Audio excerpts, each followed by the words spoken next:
नगर निगम heritage की mayor Munesh Gurjar का मामला एसीबी के बाद में अब सरकार के पाले में है। इस मामले में यूडीएच मंत्री झावर सिंह खर्रा ने मीडिया के सामने बड़ा बयान दिया है। मंत्री खर्रा ने कहा है कि जैसे ही उनके टेबल पर फाइल आएगी 2 घंटे में फाइल का निस्तारण कर दिया जाएगा। वहीं चुनावी नतीजों पर मंत्री खर्रा ने अपना पक्ष रखा। उन्होंने कहा कि अलग अलग कारणों से बीमारियों को बढ़ावा मिलता है, ऐसे में समय रहते बीमारियों का इलाज जरूरी है। ऐसे ही कई कारणों को समय रहते पहचानना भी जरूरी होता है, जिसके चलते इस तरह के नतीजे सामने आए हैं।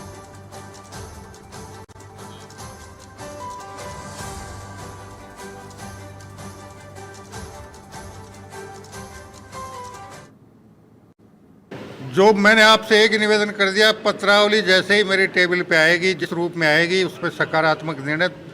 2 घंटे के अंदर ले लिया जाएगा। इसको आपको यूं समझना पड़ेगा कि एक नहीं अनेक कारण रहे हैं।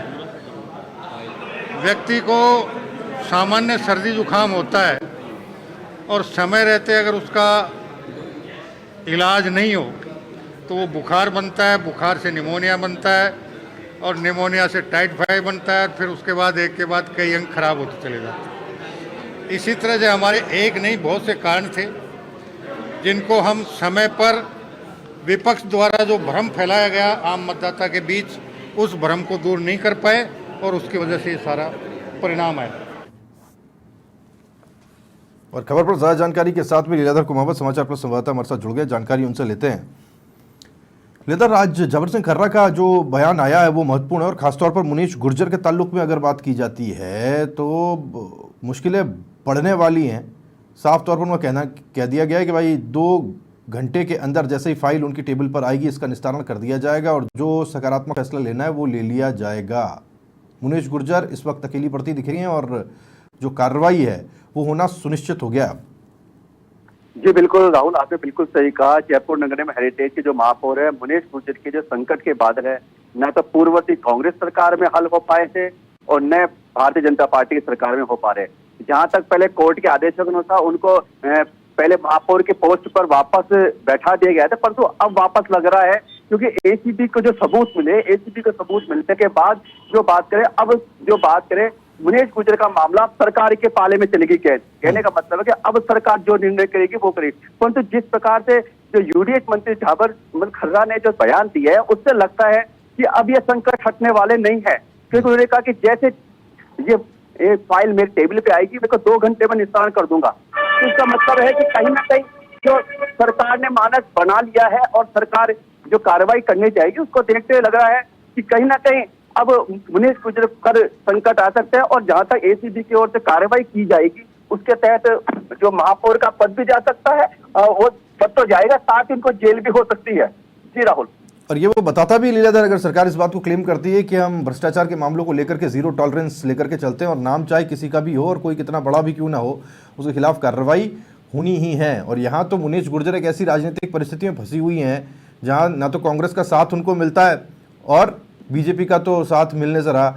अब जीरो टॉलरेंस की बात के ऊपर सरकार के ऊपर भी दबाव है कि जल्द से जल्द इस पूरे केस का समाधान हो, क्योंकि अगर एसीबी कहती है कि साहब हमको यहाँ पर जो प्रमाण मिले हैं मुनीश गुर्जर के खिलाफ वो ऐसे हैं जो पूरी तरह से अभियोजन चलाने योग्य हैं, तो फिर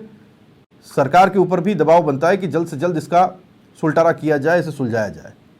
जी बिल्कुल राहुल, आपने बिल्कुल सही कहा। सरकार पे दबाव बनेगा क्योंकि जीरो टॉलरेंस की बात की जाए, क्योंकि चाहे पेपर लीक के मामले हो, ऐसे कई मामले हैं उसको लेकर सरकार ने जो भजनलाल सरकार ने सतर्कता रूपक बिल्कुल कार्य किया है, स्पष्टीकरण जीरो टॉलरेंस के लिए काम किया है। परंतु ये जो मामला लग रहा है पिछले मतलब 1 साल से अधिक का समय देखने को मिला, हालांकि एक साल होने का है, तो ऐसे मामला देखा जा रहा है कि मामला अभी तक अटका हुआ है। क्योंकि पूर्ववर्ती कांग्रेस सरकार के समय भी जो मुनीश गुर्जर पर जो बात है कार्रवाई हुई थी, उनके पति को जो ट्रैप किया गया था और उनके घर से जो बात करें मकानों के पट्टों की जो फाइलें मिली, हालांकि साथ में उनको 40 लाख रुपए नकद भी मिला और जो दलालों के माध्यम से जो बात करें पट्टों के जो फाइलों का निपटारा होता था उसमें कहीं ना कहीं देखा जा रहा है कि अब मुनीश गुर्जर की जो बात है संकट के बादल छाए और उनकी कहीं ना कहीं कोई समस्या का हल नहीं हो पाएगा। और जहां तक कांग्रेस सरकार की, कांग्रेस पार्टी की बात करें, अभी तक कांग्रेस पार्टी की तरफ से अभी तक ऐसे तो बयानबाजी नहीं हुई है, क्योंकि कांग्रेस पार्टी हालांकि बोले तो क्या बोले, हालांकि जो महापौर है वो कांग्रेस की है। तो ऐसे में देखा जा रहा है कि जो भ्रष्टाचार के मामले आते हैं तो हर व्यक्ति उसमें अपनी बात नहीं रख पाता और पार्टी है जो अपना पल्ला जानने की कोशिश करती रहती है। जी राहुल। बिल्कुल लीलाधर, बहुत शुक्रिया आपका इस जानकारी के लिए। दीपक व्यास मेरे वरिष्ठ सहयोगी भी मेरे साथ जुड़ गए। मैं दीपक का भी रुख करता हूँ। झाबर सिंह खर्रा दीपक अपनी स्टाइल के लिए जाने जाते हैं, उनका तरीका है अपनी बात को रखने का। आज उन्होंने बीमारियों का हवाला देते हुए ऐसा लग रहा था कि वो डॉक्टर की लैंग्वेज में बात कर रहे हैं और जल्दी इन बीमारियों का जो खासतौर पर चुनावी हार के बाद में पार्टी में दिखाई दे रही है उसका हल करने की कोशिश वो कर रहे हैं। देखिए राहुल, निश्चित तौर पर झाबर सिंह खर्रा हो या फिर कोई दूसरे नेता हो, खुलकर कोई भी इस पूरे मामले में ज्यादा कुछ बोल नहीं सकता, लेकिन हार के कारण जो है वो अलग अलग जो पिछले दिनों बीते दिनों जो 11 सीटों पर हार हुई है राजस्थान में, उसको लेकर फीडबैक भी लिया गया। पहले दिन 7 लोकसभा सीटों पर, दूसरे दिन 4 लोकसभा सीटों पर, लेकिन खुलकर कोई ज्यादा कुछ बोलने को तैयार नहीं हुआ कि आखिर तर्क क्या गिनाए गए इस हार को लेकर। लेकिन अब चूंकि झाबर सिंह खर्रा दूसरे कुछ मामलों को लेकर मीडिया से मुखातिब हो रहे थे, इसी दौरान जब उनसे सवाल दागा गया तो उन्होंने बोला कि इसके हार के कई कारण है और उन्होंने जिस बात का जिक्र आपने किया डॉक्टर की भाषा में, तो ऐसे में उन्होंने उसी तरीके से बीमारियों का हवाला देते हुए इस बात की शुरुआत करी कि पहले बुखार होता है, फीवर होता है, उसके बाद में वो टाइफाइड में कन्वर्ट होता है यदि ध्यान नहीं दिया गया, और उसके बाद में वो निमोनिया भी बन जाता है। इस तरीके की बातें उन्होंने कही है, लेकिन कुल मिलाकर बचते बचाते वो अपना जवाब यहाँ पर देते हुए नजर आए। उन्होंने कहा कि अलग अलग कारण हार के यहाँ पर रहे हैं, और चूंकि देखिए कहीं ना कहीं झाबर सिंह खर्रा एक जिम्मेदार पद पर मौजूद है, और ऐसे में खुलकर कोई भी नेता, चाहे वो जिम्मेदार पदाधिकारी हो, चाहे वो सरकार का काबीना मंत्री हो, चाहे राज्य मंत्री हो या फिर कोई विधायक हो, वो खुलकर इस पूरे मामले में कुछ भी नहीं बोलेगा, क्योंकि आलाकमान को पूरी रिपोर्ट सौंपनी है आखिर क्या कुछ वजह रही है। तो ऐसे में आलाकमान तक पूरी रिपोर्ट जाए, उससे पहले कोई भी बयानबाजी सामने है उससे बेहतर है कि घुमा फिराकर, चाहे वो डॉक्टर की भाषा में या इंजीनियरिंग की भाषा में हो, इस तरीके से जवाब देना ज्यादा मुनासिब यहाँ पर ये लोग समझ रहे हैं। दीपक, जिस तरफ सबका ध्यान आज सबसे ज्यादा गया है वो है मुनेश गुर्जर के ताल्लुक में झाबर सिंह खर्रा ने जो कुछ कहा है। यहाँ से साफ साफ लग रहा है कि अब किस तरफ जाती हुई सरकार दिखाई दे रही है, और मुनेश गुर्जर अब किन परिस्थितियों में फंसती हुई दिखाई दे रही है। डायरेक्ट इन्वॉल्वमेंट नजर आ रहा है।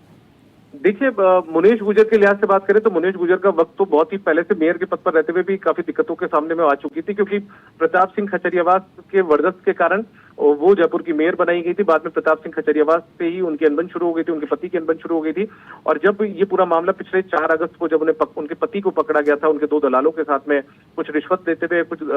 पट्टे की फाइलें भी घर से बरामद हुई थी, तो ऐसे में उसके बाद से प्रताप सिंह खुलकर उनके विरोध में आ चुके थे, और वो भी सीधे तौर पर प्रताप सिंह के खिलाफ उतरकर सामने आ चुकी थी। तो ऐसे में उनके लिए तो पिछले कुछ समय से वक्त बहुत ही बेहतर नहीं कहा जा सकता राहुल, लेकिन उन्हें उम्मीद थी कि जिस तरीके से बीजेपी की सरकार आई है तो शायद बीजेपी की सरकार में उन्हें राहत मिलेगी, थोड़ी राहत मिलेगी। लेकिन जिस तरीके से ये जो बीते दिनों 2 दिन पहले ये मामला सामने आया कि राजीव नैन जो कि एडिशनल एसपी हैं एसीबी के, उन्होंने जांच पूरी कर ली है, जांच में मुनेश गुर्जर की मिलीभगत भी सामने आई है, और ऐसे में अब अभियोजन की स्वीकृति के लिए लेटर भिजवा दिया गया है डीएलपी को, यानी कि स्वायत्त शासन विभाग को। तो ऐसे में अब मुनेश गुर्जर की मुश्किलें बढ़ना यहाँ पर तय, और इस बयान से और ज्यादा मुसीबतें उनकी बढ़ना तय, और उनके कहीं ना कहीं दिक्कतें अब इस बयान को यदि वो सुना होगा उन्होंने तो शायद और ज्यादा दिक्कतें मानसिक